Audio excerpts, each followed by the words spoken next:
فرمایا کہ یہ نبی علیہ السلام کا حق ہے کہ کم از کم ہم ہر دن میں 500 مرتبہ نبی علیہ السلام پہ درود پڑھیں۔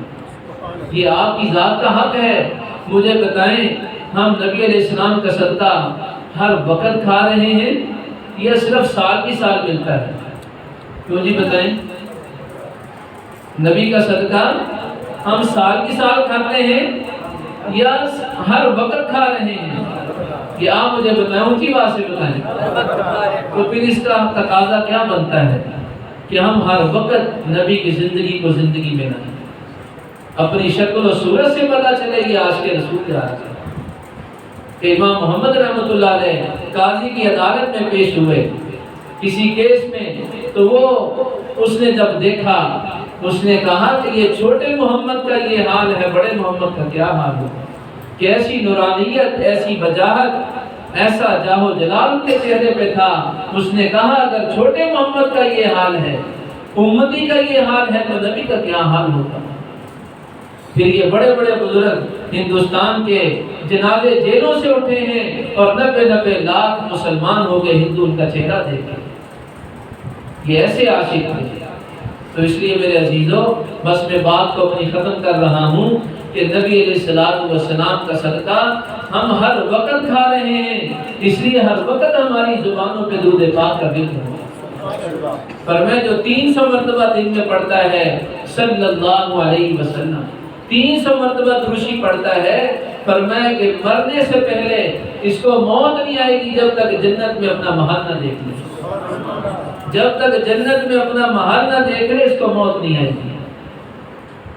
تو ہر روز کوشش کریں کم از کم ہم 300 مرتبہ درود پاک ضرور پڑھیں، اور مختصر درود پڑھا جا سکتا ہے۔ اگر درود ابراہیمی لمبا درود پاک ہے نہیں پڑھا گیا، فرصت نہیں ملی، یہ تو مجھے کہتے بھی ڈر لگتا ہے کہ ہم درود پاک کے لیے کہیں، نماز کے لیے کہیں، قرآن پاک کے لیے کہیں کہ جی فرصت نہیں ملتی۔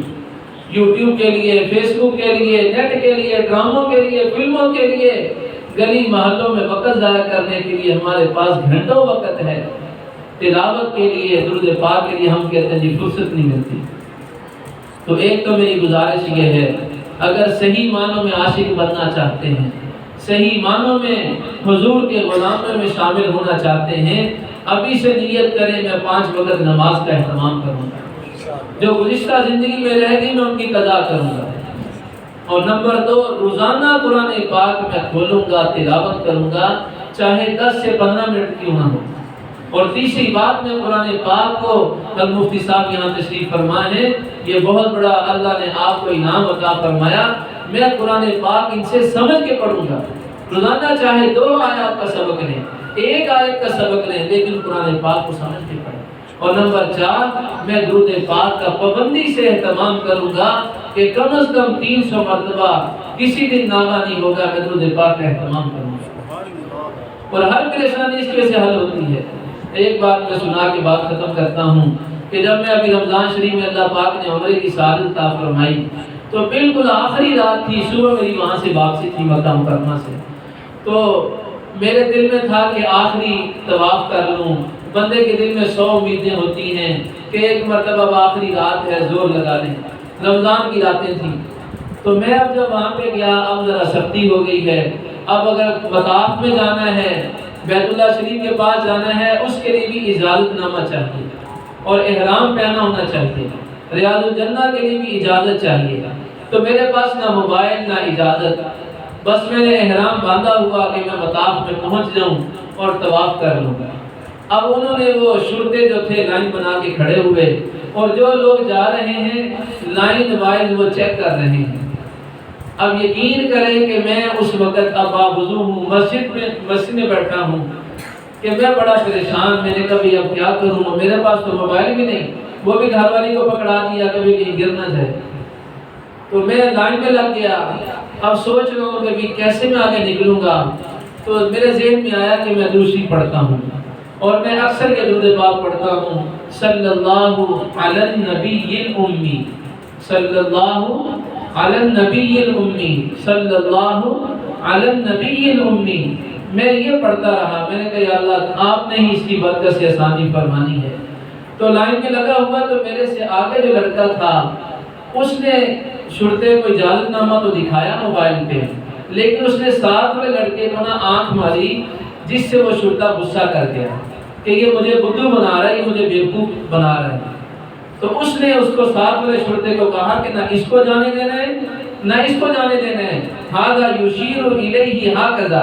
اس نے آنکھ مار کے اس نے بتایا کہ یہ اس طرح اشارے کر رہے ہیں آپس میں، یہ ہمیں بدھو بنا رہے ہیں۔ انہوں نے کہا اس کا پرنٹ نکلوا کے لاؤ پھر جانے دیں گے۔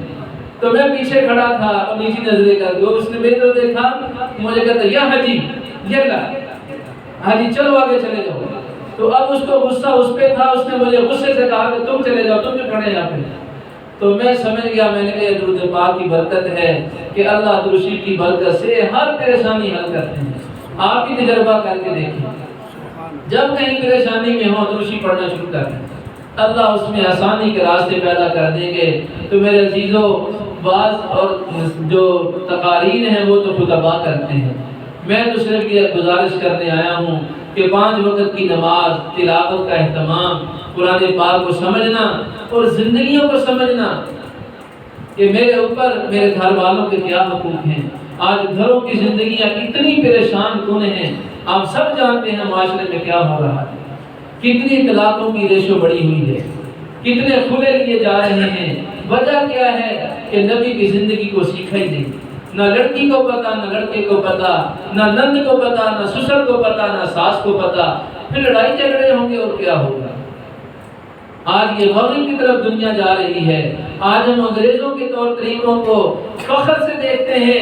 تو میرے بھائیوں، وہ تو اپنی زندگی سے خود پریشان ہیں۔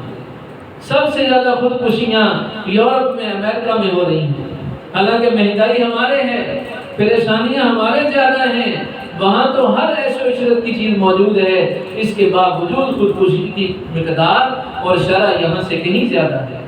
تو اس لیے اپنی زندگیوں کو سمجھیں، نبی کی سیرت کو پڑھیں، اخلاق کو اپنے اندر لے کے آئیں اور اعمال کو سیکھیں اور ان اعمال پہ آئیں۔ انشاءاللہ اللہ دنیا کی زندگی بھی آسان کر دیں گے، قبر اور آخرت کی زندگی بھی آسان کر دیں گے۔ وآخر دعوانا الحمدللہ رب العالمین۔